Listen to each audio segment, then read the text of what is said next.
사랑하고 축복합니다. 오늘도 우리 예수님과 동행하는 복된 삶, 또 승리하는 삶 되시기를 주님의 이름으로 축복합니다. 오늘 말씀은 정체성을 통하여 소명까지라는 제목으로 함께 말씀을 나누고자 합니다.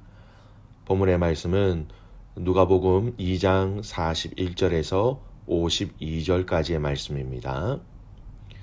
그의 부모가 해마다 유월절이 되면 예루살렘으로 가더니 예수께서 12살이 되었을 때에 그들이 이 절기의 관례를 따라 올라갔다가 그 날들을 마치고 돌아갈 때에 아이 예수는 예루살렘에 머무셨더라.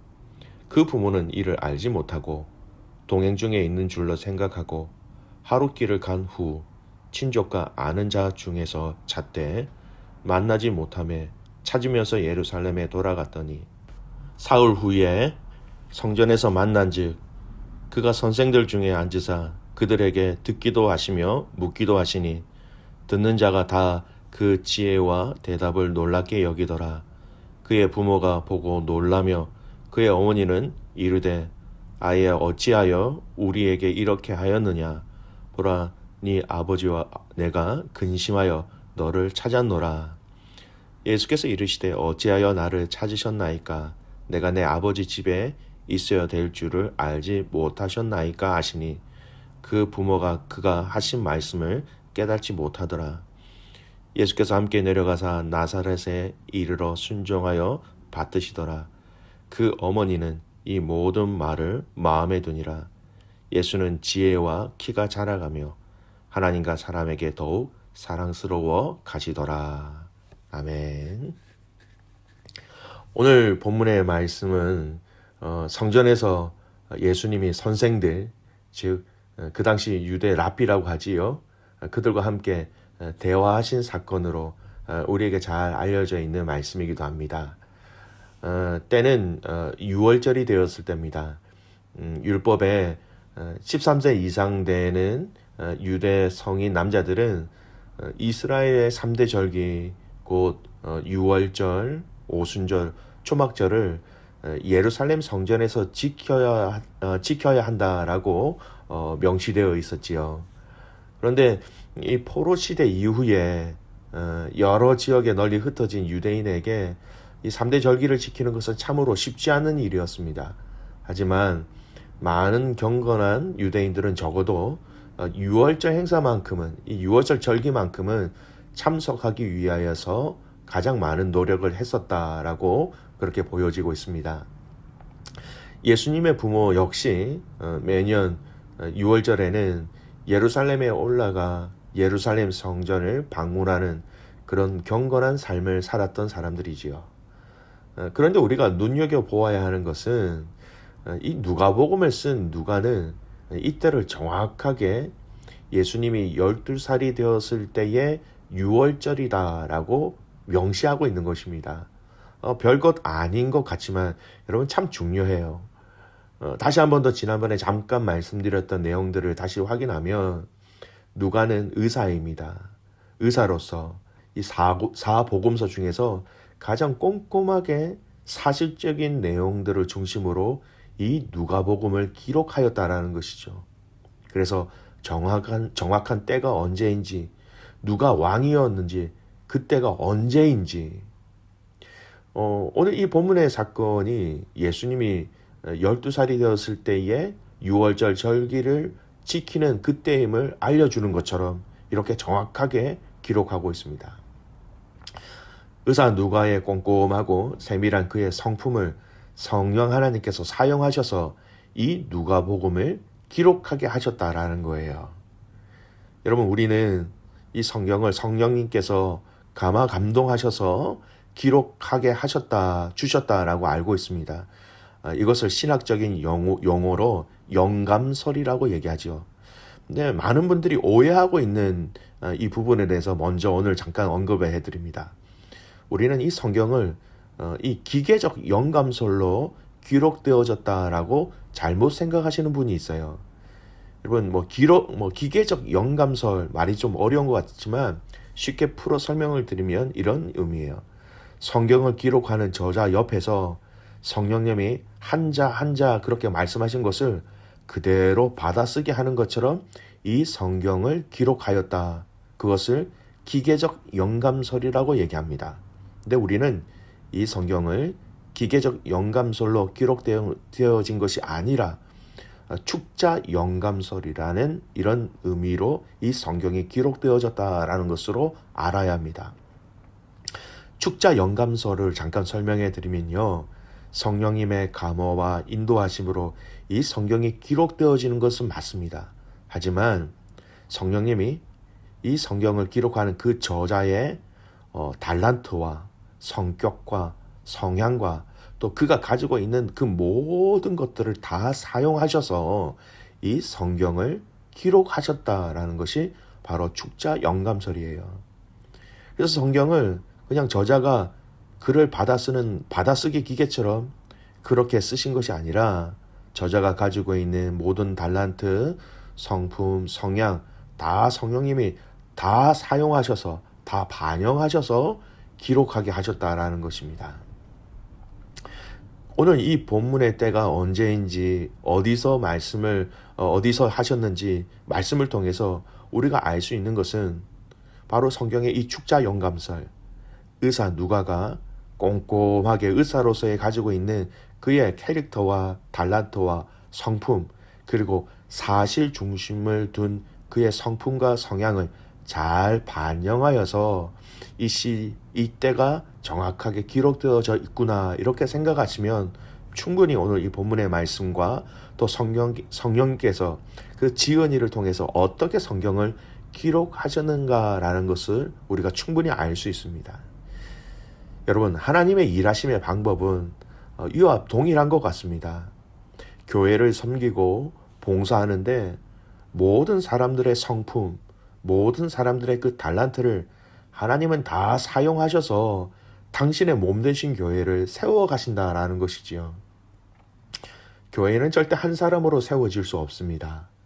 성도 한 사람 한 사람 그들의 헌신과 선함과 달란트와 성품을 하나님께서 함께 사용하셔서 함께 재료로 사용하셔서 함께 만들어 가시는 것이죠. 그래서 교회는 함께 지어져 가는 것입니다. 로마서 8장 28절 말씀에 보면 이런 말씀을 하십니다. 우리가 알거니와 하나님을 사랑하는 자 곧 그의 뜻대로 부르심을 입은 자들에게는 모든 것이 합력하여 선을 이루느니라. 모든 사람들에게 하나님은 그 사람 특유의 달란트를 주셨지요. 그리고 그 달란트를 함께 합력하여 함께 서로를 세워줌으로 서로 선을 통하여서 주님의 몸 되신 교회를 든든히 세워나가기를 하나님은 원하고 계신 것이지요. 여러분 기억하십시오. 통일성과 다양성이 있다라는 것을 기억하시기 바랍니다. 우리는 복음이라는 예수 그리스도라는 가장 중요한 통일성이 우리에게 있습니다.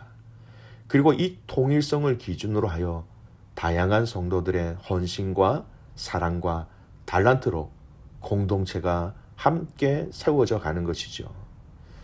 저와 여러분이 이 예수 그리스도를 중심으로 하여 함께 협력하여 함께 든든한 교회를 세워가는데 주님 앞에 쓰임받는 귀한 가족들 되시기를 바랍니다. 또 한 가지 우리가 함께 살펴볼 말씀입니다.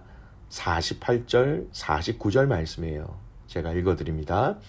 그의 부모가 보고 놀라며 그의 어머니는 이르되 아예 어찌하여 우리에게 이렇게 하였느냐. 보라, 네 아버지와 내가 근심하여 너를 찾았노라. 예수께서 이르시되 어찌하여 나를 찾으셨나이까. 내가 내 아버지 집에 있어야 될 줄을 알지 못하셨나이까 하시니. 소년 예수님께서 예루살렘 성전에서 부모님과 나눈 대화의 내용입니다. 요셉과 마리아는 어린 예수님을 성전에 만나자 왜 마음대로 행하느냐 탓했지요. 그러자 예수님은 내가 내 아버지 집에 있어야 될 줄을 알지 못하셨습니까? 이렇게 반문합니다. 여러분, 우리는 이 예수님의 이 반문을 통해서 예수님께서 어려서부터 얼마나 자신의 정체성과 사명에 대해서 확고히 깨닫고 있었는지를 짐작할 수 있습니다. 예수님은 성전을 내 아버지 집이라 표현하셨어요. 태어나서 처음으로 자신이 하나님 아들이심을 밝히신 것입니다. 어린 유아기를 벗어나 사리 판단을 할 수 있을 때부터 이미 자신이 하나님의 아들이심을 알고 계셨다라는 것입니다. 예수님께서 자기의 정체성에 대해서 이렇게 확고하게 알고 계셨기 때문에 공생의 기간에 하나님의 아들로서 흔들림 없이 사역을 하실 수 있었던 것이죠. 여기서 우리는 한 가지 아주 중요한 교훈을 발견하게 됩니다. 그것은 하나님의 자녀로서 우리의 신분을 우리는 확고히 깨달아 알고 있어야 한다는 것이지요. 그래야 죄악이 넘쳐나는 세상에서도 하나님의 자녀로서 흔들림 없는 삶을 살아갈 수 있는 것입니다. 저와 여러분이 예수 그리스도로 인하여서 새로운 피조물로서 주님의 자녀임을 분명히 확신하시기 바랍니다. 사단은 매 순간 우리의 이러한 주님의 거룩한 자녀로서의 신분을, 정체성을 흔들고 있는 것이지요. 주님의 자녀로 우리의 영적 정체성을 자꾸 흐트리게 하는, 또 흐리게 하는 것이 사단의 전략입니다. 여러분, 교회 안에서 직분의 정체성, 청직의 정체성보다 더 중요한 것이 바로 성경에 이야기하고 있는 가장 신앙의 근본적인 정체성이 있다라는 것입니다. 목사, 장로, 권사, 집사, 또 여러 가지 교회를 섬기는 청지기로서의 역할로서의 타이틀이 있지요. 근데 이 모든 것보다 우선이 되는 것은 저와 여러분의 영적 정체성입니다. 비록 죄인이었지만 예수 그리스도로 인하여서 사함을 받은 주님의 자녀라는 것, 예수님의 피로서 의롭다함을 받은 자다라는 것, 지금도 여전히 우리 주님이 나를 사랑하시고 계시다라는 것, 주님께 사랑받고 있는 자라는 이 본질적인 우리의 영적 정체성이 바르게 온전하게 세워짐으로 직분과 직책을 감당할 수 있게 되는 것이지요. 사랑하는 귀한 믿음의 가족 여러분, 영적 정체성을 확고히 세워 나가시기를 주님의 이름으로 축복합니다. 두 번째 오늘 말씀은요, 예수님께서 이 자신의 사명에 대해서도 어릴 때부터 알고 계셨음을 알려주고 있습니다. 오늘 본문에 내 아버지 집에라고 번역된 이 헬라어의 원뜻은요, 내 아버지 일이다, 이렇게 원문은 그렇게 얘기하고 있습니다. 그래서 내가 내 아버지 일에 열심히 내어야 할 것을 모르셨나이까, 이렇게 번역한 성경도 있어요. 일찍부터 예수님께서는 자신의 사명 또한 온전히 인식하고 계셨다라는 것입니다. 그렇습니다. 예수님은 당신이 누구이신지 그 정체성을 온전히 알고 계셨고 49절의 이 말씀을 통하여 부르신 사명을 또한 더 정확하게 알고 계셨다라는 것입니다. 우리도 마찬가지예요. 내가 누구인지 어떤 존재인지 하나님 앞에서 정확하게 알 때 우리를 이 땅에 부르신 소명이라는 것이 우리에게 보여지게 되는 것입니다. 사랑하는 귀한 믿음의 가족 여러분, 정체성과 부르심, 소명은 사실 같은 맥락에서 이해되어져야 할 신앙에 있어서 아주 중요한 요소입니다.